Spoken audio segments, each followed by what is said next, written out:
NTN 24 está con los protagonistas de la noticia. A esta hora establecemos contacto directo en Bogotá con Rafael Guarín, ex viceministro de Defensa y quien interpuso la demanda contra el Marco Jurídico para la Paz en Colombia, que buscaba que ningún desmovilizado de las FARC pudiera ejercer cargos públicos. Señor Guarín, buenas noches. La Corte Constitucional ya ha fallado, ha acogido argumentos contrarios a los que usted expresó en esta demanda. ¿Qué lectura le da usted a esta situación? Buenas noches, Carlos, y un saludo para toda la audiencia en América Latina. Primera precisión, la demanda no planteaba que todos los miembros de la organización FARC no pudieran participar en política. La demanda planteaba una cosa completamente distinta. La demanda reconoce que en la Constitución colombiana todos los miembros de una guerrilla, una vez desmovilizados, podrían participar en política si han cometido delitos conexos con el delito político o delitos políticos propiamente dichos. La demanda lo que buscaba era que se ratificara que, en efecto, como lo ha hecho la Corte Constitucional, los responsables de crímenes de lesa humanidad, los responsables de genocidio, no pudieran participar en política y que se agregaran los crímenes de lesa humanidad, los delitos transnacionales como el narcotráfico y los actos de terrorismo.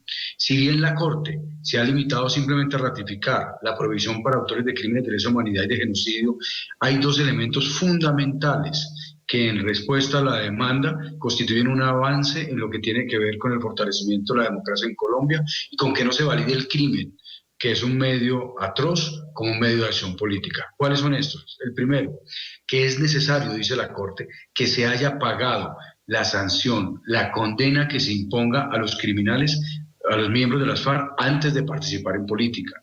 Y el segundo elemento es que tienen que haber contribuido a la reparación y a la verdad, derechos que tienen las víctimas. Así pues, estamos en un escenario muy distinto al que quería el gobierno y el fiscal general de la Nación, Eduardo Montealegre, que no era otro que el que se eliminara cualquier prohibición a miembros de las FARC, independiente de la gravedad del crimen que hubieran cometido, para poder participar en política, y por el contrario, se ratifica la prohibición y se adoptan unas limitaciones, restricciones que tienen que ver con los derechos a la justicia, a la verdad y a la reparación de las víctimas, lo que nosotros precisamente buscábamos con esta demanda. Ahora, señor Guarín, otro punto delicado de este marco legal para la paz y que organizaciones como Human Rights Watch en su momento, cuando estaba en discusión la norma en el Congreso colombiano, alertaban, y es esa selectividad, la posibilidad que tendría la Fiscalía de activar el marco legal para la paz y que solo los máximos responsables de delitos atroces, de crímenes de lesa humanidad, respondieran en la eventualidad de la firma de un acuerdo de paz y de todas las condiciones que la norma trae. La Corte Constitucional, frente a esto que dice, ¿ese es un punto que queda abierto o ya queda saldado con esta sentencia? La Corte Constitucional ha señalado que el principio de selectividad, por medio del cual el Estado colombiano se puede concentrar en determinados crímenes, específicamente crímenes de lesa humanidad, crímenes de guerra y genocidio, es constitucional. ¿Qué viene ahora? El Congreso de la República debe expedir una ley estatutaria y será en el Parlamento donde habrá un debate muy grande para determinar sobre cuáles delitos el Estado colombiano puede renunciar efectivamente o va a renunciar efectivamente a la persecución penal.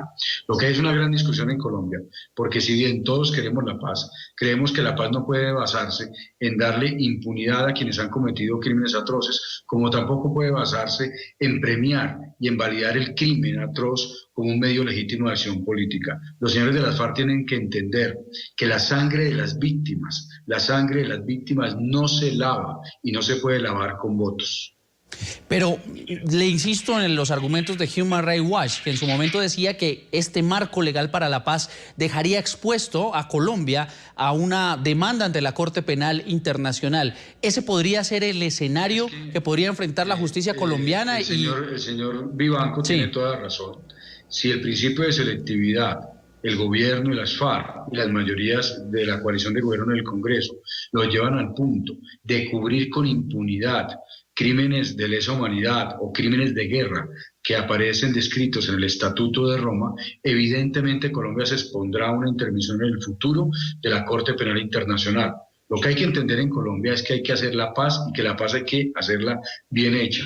Esto es blindarla ante la Corte Penal Internacional y eso significa que estos señores de las FARC no pueden de ninguna manera gozar de que no paguen penas de cárcel y que hagan trabajo comunitario, como lo ha dicho el fiscal Montealegre, porque evidentemente esa es una invitación para que la Corte Penal Internacional tenga competencia sobre esos casos en Colombia. Ahora, esto que usted está alertando, estos riesgos, ¿podrían tratar de acomodarse en el Congreso con la ley orgánica que va a reglamentar este marco legal para la paz? ¿Existe ese riesgo de que pueda por allí colarse de nuevo el fantasma de la impunidad?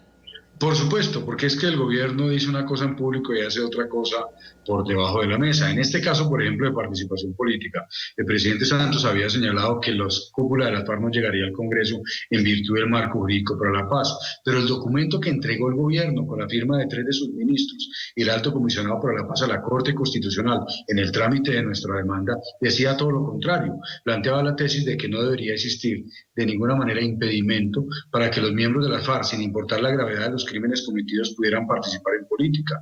Fue una tesis que en una audiencia ante la Corte Constitucional defendió el propio fiscal general de la Nación. Entonces ese peligro de impunidad, ese peligro de que se terminen privilegiando a los señores de las FARC, a pesar de que cometieron crímenes atroces, está latente. Lo que tienen que pensar los señores de las FARC y el gobierno nacional es que la salida que encuentren tiene que estar blindada jurídicamente, que no esté expuesta a que mediante una decisión en el Sistema Interamericano de Derechos Humanos o de la propia Corte Penal Internacional en unos 5, 6, 7 o 10 años se terminen afectando y cayendo los aspectos de justicia que se han acordado con las FARC. Es Rafael Guarín, ex viceministro de Defensa y quien interpuso la demanda contra el marco jurídico para la paz en Colombia. Señor Guarín, como siempre, gracias por atendernos aquí en el TN24. Feliz noche.